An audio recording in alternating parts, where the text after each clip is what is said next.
కోడి రూపంలో ఉన్న శివుడు. ఇది మీరెప్పుడైనా విన్నారా?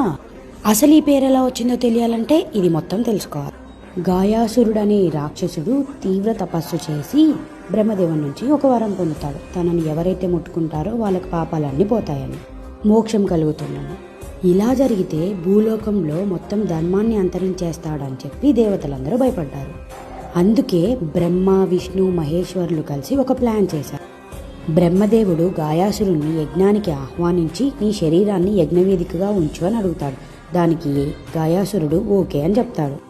గాయాసురుడు యజ్ఞం జరిగే సమయంలో లేస్తాడేమో అని తెలుసుకొని శివుడు కుక్కుట రూపంలోకి మారి అతని శరీరంపై ఎగిరి నిలిపివేశాడు.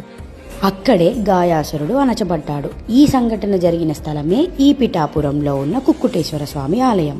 అప్పటి ఇక్కడ శివుడు కుక్కుటేశ్వర స్వామిగా భక్తులకు దర్శనమిస్తారు. ఇంతకీ ఇది శైవ క్షేత్రమే కాదు, శక్తిపీఠాలలో ఒకటి కూడా. ఇక్కడ సతీదేవి యొక్క యోగిని భాగం పడి ఉండడంతో ఇక్కడ అమ్మవారు పూరిహుతికాదేవిగా దర్శనమిస్తారు. పూరిహుతికాదేవి అంటే రాజరాజేశ్వరి దేవి అమ్మవారే. ఈ క్షేత్రంలో పితృదేవతలకు తర్పణాలు ఇస్తే వాళ్ళు తృప్తి చెంది మోక్షం ప్రసాదిస్తారని భక్తుల నమ్మకం. ముఖ్యంగా పితృపక్షంలో ఇక్కడ భక్తులు ఎక్కువగా తర్పణాలు చేస్తారు. ఈ గుడే పిఠాపురంలో ఉన్న శ్రీ రాజరాజేశ్వరి సమేత శ్రీ ఉమా కుక్కుటేశ్వర స్వామి దేవాలయం.